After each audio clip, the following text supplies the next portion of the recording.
Hello আসসালামু আলাইকুম viewers, welcome back Sabbir IT business channel থেকে আমি সাব্বির আপনাদের সাথে দেখছেন আপনি নিত্য নতুন ভিডিও। তো ভিউয়ার্স, আজকে আমি যে টিপসটা নিয়ে আমি আপনাদের সাথে শেয়ার করতে যাচ্ছি, অনেকে আমার কাছে কোশ্চেন করেছিল যে আমার যে বেসিক্যালি যে অ্যান্ড্রয়েড এর সেটগুলো আছে সেগুলো খুব সহজে গরম হয়ে যায় বা ইউটিউব চ্যানেলে অনেক সময় হ্যাং হয়ে যায়। এই কাজটা করার জন্য আপনি কিভাবে আপনার ফোনকে খুব সহজেই এটাকে সলভ করবেন। আপনার মাদারবোর্ড অনেক সময় গরম হয়ে যায়, তো এই কাজটা করলে অনেক সময় স্লো হয়, আবার অনেক সময় ফাস্ট হয়। এটা ফাস্ট করবেন কিভাবে সেটি সম্পর্কে থাকছে আমার এই ভিডিওতে। প্রথমে ফাস্ট করার জন্য ফার্স্ট অফ অল আপনার হচ্ছে আপনার যে সেটিংস অপশনটা আছে এই সেটিং অপশনে আপনি চলে যাবেন। এখান থেকে আসার পর নিচের দিকে দেখতে পাচ্ছেন এখানে সিস্টেম নামে একটা কোয়ালিফিকেশন পাবেন। এখানে অ্যাবাউট অপশনে যাবেন। অ্যাবাউট অপশনে যাওয়ার পর আপনি এখান থেকে দেখতে পাচ্ছেন ভার্সন একটা ক্লিক করবেন। ভার্সন নামে একটা ক্লিক থাকবে। ভার্সনে ক্লিক দেওয়ার পর আপনার এখানে বিল্ড নাম্বার একটা থাকবে। এই বিল্ড নাম্বারে আপনি কয়েকটা ক্লিক দেওয়ার সাথে সাথে ভিউয়ার্স দেখতে পাচ্ছেন one step one way end developer option এখানে অন। ঠিক আছে, এতে এখান থেকে কয়েকটা ক্লিক দিলে ডেভেলপার অপশন অন হয়ে যাবে। তো আপনি এই ডেভেলপার অপশনটা আপনি পাবেন কোথায়? এখান থেকে জাস্ট আপনার সিস্টেমে চলে যাবেন। যাওয়ার পর দেখতে পাচ্ছেন আমার এখানে ডেভেলপার অপশনটা শো করেছে। এখান থেকে নিচের দিকে আপনি স্ক্রল করবেন। নিচের দিকে স্ক্রল করলে ভিউয়ার্স আপনি জাস্ট এখানে দেখতে পাচ্ছেন নিচের দিকে স্ক্রল করলে দেখতে পাচ্ছেন এখানে windows animation sales, translation animation sales এবং অ্যানিমেশন ডিরেক্টর সেলস। এই তিনটা কোয়ালিফিকেশন এখান থেকে অ্যানিমেশন অফ করে দিবেন আপনারা। তো দেখতে পাচ্ছেন আমি এখান থেকে অলরেডি অফ করে দিচ্ছি। এই তিনটাই অফ করে দিলাম। তিনটাই অফ করে দেওয়ার পর আপনি এখান থেকে ব্যাক দিবেন। দেখতে পাচ্ছেন আমার সেট কিন্তু টোটালি ফাস্ট হয়ে গেছে।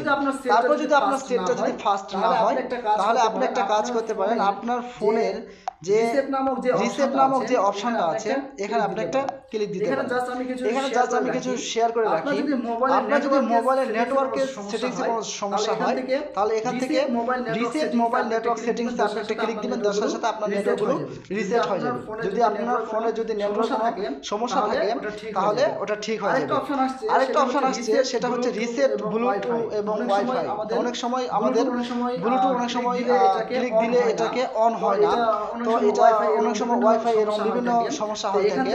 তো এখান থেকে আপনি এটা দিয়ে রিসেট দিয়ে আপনি টোটালি আবার পাসওয়ার্ড দিয়ে ওয়াইফাই অ্যাক্টিভ করলে আপনার এখানে সমস্যা হবে না। তারপরে যদি সমস্যা হয় বেসিক্যালি তারপরে আমাদের সমস্যা হয় রিসেট অ্যাপ পারফরম্যান্স। যে অ্যাপগুলো আমরা যে ডেভেলপমেন্ট করি ইনস্টল করি অনেক সময় আমাদের অ্যাপগুলো কাজ করে না। এখান থেকে যদি আপনি যদি রিসেট অ্যাপ পারফরম্যান্স করেন তাহলে অবশ্যই এই অ্যাপসগুলো আবারও আপনার কাজ করবে। তো নিচের দিকে দেখতে পাচ্ছেন আপনি eraser all data and factory. তো eraser all data and factory মানে কি বোঝাচ্ছে? আপনি যদি এটা দেন আপনার ফোনে যত অ্যাপ এবং যত ইনস্টল করা ছিল, আপনার যত ফটো এবং যত যে কোনো ফাইল আপনার ছিল সমস্ত ফাইলগুলো সব ডিলিট হয়ে যায়। টোটালি আপনি যেমন নিউ ফোন যখন আপনি মার্কেট থেকে যখন নিয়ে আসতে যে এরকম কোয়ালিফিকেশন হয় ঠিক ওই রকম একটা ফোন আপনার ক্যাটাগরিতে আপনি ওই রকম পেয়ে যাবেন। তো এখানে যদি আপনি যদি চান তাহলে আমি আপনার ফোনটাকে আরো ফাস্টলি মানে প্রথম অবস্থায় আপনি ফাস্ট করাতে চান, সেক্ষেত্রে আপনি ইরেজার অল ডাটা দিয়ে আপনি চাইলে এখান থেকে এই কাজটা করে নিতে পারেন। আদার্স যে সমস্যাগুলো আছে এই সমস্যাগুলো আপনি এখান থেকে করে নিতে পারেন। মোবাইল নেটওয়ার্কে আপনি ক্লিক দিলে নেটওয়ার্কের সমাধান পাবেন। রিসেট ব্লুটুথ এবং ওয়াইফাই যদি আপনি দেন তাহলে ব্লুটুথ এবং ওয়াইফাই যে সমস্যাগুলো আছে এটা পাবেন। আর যদি রিসেট অ্যাপস দেন তাহলে রিসেট অ্যাপের কোনো সমস্যা থাকলে এটা সলভ হয়ে যাবে। যদি মনে করে যে না আমার ফোনের টোটালি প্রবলেম কিংবা টোটালি সমস্যা হচ্ছে সেই ক্ষেত্রে আপনি ইরেজার অল ডাটা দিতে পারেন। দিলে আপনি টোটালি যত সব ফাইল সবগুলো ডিলিট হয়ে যাবে। আর হলো যত সব নিউ জেলা আপডেট জেলা আগের আপনার ফোনে ছিল সেগুলোতে আপনারা এখানে সাপোর্ট করবেন। সব ভিউয়ার্স আশা করি আপনারা বুঝতে পেরেছেন। সব বুঝতে পেরে থাকলে অবশ্যই আমাদের সাথে থাকুন। সাব্বির টিভিসি আপনাদের সাথেই দেখছেন আপনি নিত্য নতুন ভিডিও। ওকে ভিউয়ার্স সবাই ভালো থাকবেন, সুস্থ থাকবেন।